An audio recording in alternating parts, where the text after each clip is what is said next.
Salut à tous, c'est Dark Dragon Quarters avec ma carte représentative Cyber Dragon de la team du Dragon Blanc aux yeux bleus. Aujourd'hui on se retrouve pour la troisième partie de la vidéo spéciale de comment construire son deck. Et cette fois-ci ce sera ni en fonction des attributs ni en fonction des types, mais en fonction des effets. Voilà. Donc je vais pas le refaire à chaque vidéo. Comme toujours, ça va pas changer. La partie qui peuvent pas être utilisées en tournoi, parce que là c'est la partie carte illisible et là carte abîmée ou carte inutilisable tout simplement. Parce que si je le refais tout le temps ça va être chiant. Donc voilà, donc ça changera pas, à chaque partie vous retrouverez ces cartes là qui ne seront pas utilisées. Et on va commencer tout de suite en fonction des effets. Déjà en fonction des effets, pour ça il n'y a pas de plus simple. Vous enlevez déjà toutes les cartes magie et pièges, encore une fois, comme d'hab. Et ensuite vous mettez tous les effets avec tous les effets.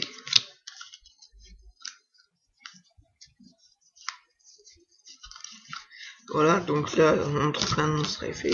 Ici non. Ici oui, ici oui. Ici. Hop, hop, hop.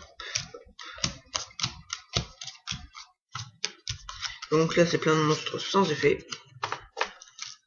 Voilà. Donc on fait comme la première partie, si je me trompe pas. On place les monstres à effet avec les monstres sans effet. Évidemment vous ne prendrez que les monstres à effet. Donc on peut enlever la partie des monstres sans effet pour l'instant. Moi j'ai pas beaucoup de monstres à effet, donc la vidéo se déroulera assez rapidement, dirons-nous je pense. Enfin quoique. Donc par exemple, si vous voulez vous construire un deck pour invoquer facilement des XYZ, prenez des monstres comme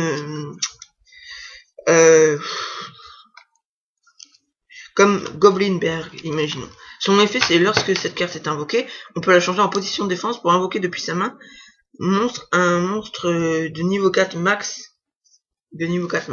Donc imaginons que je invoque grâce à lui Stream Maître Dragon des Gouttes. Je le mets en position de défense et grâce à lui, je peux invoquer directement mon Utopie. C'est super pratique et c'est super rapide aussi. Donc si vous voulez faire des invocations faciles de cartes monstres, enfin de cartes XYZ, je veux dire, préférez les monstres qui invoquent facilement justement d'autres monstres quand ils sont invoqués ou autres. Si vous voulez par contre vous misez sur par exemple le renvoi de monstres dans la main, imaginons, utilisez des monstres par effet, en général, plus généralement ce sont des effets flip. Lorsque vous les invoquez, vous retournez des monstres dans la... Par exemple lorsque vous invoquez Soldat Pingouin, par invocation flip, c'est-à-dire lorsqu'il est retourné et que vous l'invoquez comme ça, et bien vous activez son effet. Vous pouvez cibler max de monstres sur le terrain, renvoyer les cibles à la main. Donc imaginons j'ai ces deux cartes là en main, je renvoie les cibles à la main lorsque je me fais attaquer. Super pratique. Bon évidemment il est détruit, mais bon, sauf si on n'est pas en train d'attaquer. Donc préférez ce genre de cartes là, ou ce genre de... Et si vous voulez invoquer des monstres facilement, préférez les cartes qui ont comme effet de réinvoquer des monstres. Mais déjà il faut que vous regardiez bien les effets, parce qu'en général parfois c'est marqué entre guillemets, on va dire, les monstres qui peuvent être invoqués. Par exemple là c'est marqué cibler pingouin pour pingouin chétif. Lorsque cette carte est envoyée depuis le terrain au cimetière, après avoir été retournée face recto, ciblez un monstre pingouin chétif exclu dans votre cimetière. Invoquez spécialement la cible en position d'attaque face recto ou en position de défense face verso. Ce qui est ultra pratique, mais comme vous le voyez, c'est que les monstres dans lesquels c'est pingouin. Imaginons là, j'ai mon soldat pingouin qui est au cimetière. Ma carte elle est retournée, elle est attaquée, elle est détruite et envoyée au cimetière. J'active son effet, je invoque le soldat pingouin en position de défense face verso, et lorsqu'on m'attaque je peux activer son effet, je renvoie deux monstres dans la main. C'est pas génial ça? Donc préférez ce genre de monstre qui pour invoquer des monstres. Après vous pouvez faire ce qu'on va dire les combos, justement j'ai juste de vous en montrer un. Après j'avais une carte avant, c'était là j'ai une que j'ai encore, mais l'autre je l'ai plus parce que je l'ai changé. Fardeau du puissant. Et l'autre c'était montée de niveau, je crois, quelque chose comme ça. Ça permet soit de monter d'un niveau ou soit de le diminuer d'un niveau. Et lui, on perd 100 fois l'attaque enfin 100 fois le niveau du monstre. Par exemple, il est niveau 4. Vous utilisez niveau machin, je sais plus quoi. Et à la place de subir, de perdre 400 points d'attaque, il en perdra 500. C'est pas génial ça? Bon, c'est sûr, c'est pas beaucoup, mais c'est déjà bien. Donc voilà. Donc si vous êtes bien pour les combos, à vous de regarder les effets. Pareil pour ce monstre qui peut invoquer d'autres monstres depuis le cimetière. Enfin non, qui peut changer de niveau d'un monstre. Après, si vous voulez utiliser par exemple des effets de monstres comme celui-ci, qui invoqueront, si on le sacrifie par exemple, des monstres puissants depuis votre deck, comme celui-ci, Lighting, Maître Dragon des courants d'air. Bah regardez bien les effets. En fait, en fonction des effets, c'est à vous de regarder les effets. Par exemple, là, on va faire un deck, imaginons, pour pouvoir invoquer facilement des X, Y, Z. Donc, hop, guerrier au trident, ange lumineux. Je mettrai... Oh, bah mince, attendez. Je mettrai guerrier au rétroactif. WZ mimétique, Ragie en x2. Voilà, déjà je mettrai au moins toutes ces cartes là, plus lui et Golem Gogogo. Alors, imaginons, Géant Gogogo, lorsqu'il est invoqué, il peut réinvoquer un Golem Gogogo depuis le cimetière, vous le changez en position de défense, vous invoquez votre utopie, voilà donc deux monstres pour invoquer facilement des X, Y, Z. Un géant, lorsqu'il est détruit, il en invoque un. Mimétique, si vous avez au moins un monstre de niveau 3 sur votre terrain, bah vous pouvez l'invoquer, et que votre adversaire contrôle un monstre, vous pouvez l'invoquer. WZ, bouclier ultime, pratique pour invoquer un monstre XYZ depuis qui est banni, et en plus de donner 2000 d'attaque si c'est Utopie, en défense pour Utopie par exemple. Guerrier rétroactif, il change le niveau d'un monstre en niveau 3, donc c'est très pratique lorsqu'on en a sur le terrain. Ange lumineux, il peut être réinvoqué x2, il peut être réinvoqué s'il est détruit au combat. Guerrier au trident, il peut invoquer un monstre de niveau 3 depuis la main. Pareil pour Goblinberg, sauf que lui c'est un monstre de niveau 4. Imaginons, vous préférez ces cartes-là pour invoquer plus facilement des X, Y, Z. Donc voilà. Après, pour détruire des monstres, évitez des effets flip, par exemple. Parce que les effets flip sont parfois très puissants.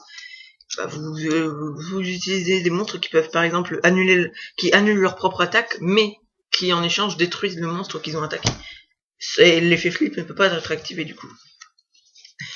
Voilà. Après, il faut savoir préférer aussi certains monstres pour certains effets de cartes. Par exemple, imaginons Chevalier Gambara. Lorsqu'on l'attaque, déjà, ils peuvent être changés en position de défense, ce qui est bien. Vous utilisez 0-0. Un monstre de niveau de 0 d'attaque, et bah, il peut pas être ciblé par les monstres. C'est pas génial ça. Alors après, il faut aussi voir en fonction des effets de cartes et magie et des monstres. Après, pour invoquer facilement des monstres puissants, par exemple Cyber Dragon, comme exemple on peut l'invoquer spécialement lorsque votre adversaire a un monstre et que vous n'en avez pas.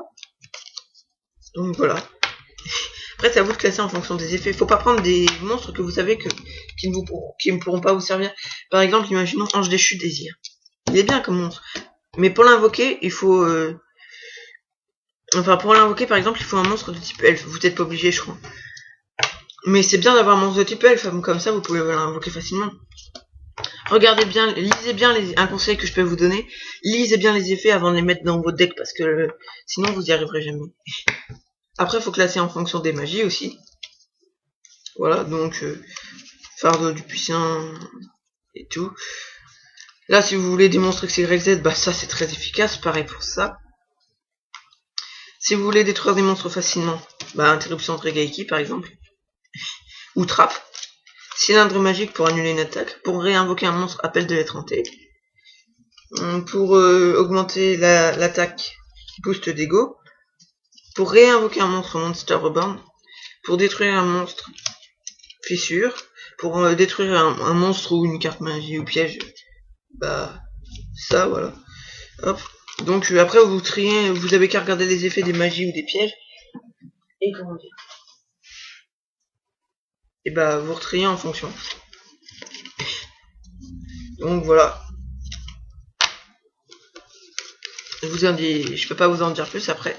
C'est à vous d'essayer de créer votre deck comme vous voulez. Et on se retrouve pour la partie 4 de... comment dire, de la vidéo pour faire, on va dire, entre guillemets, son propre deck.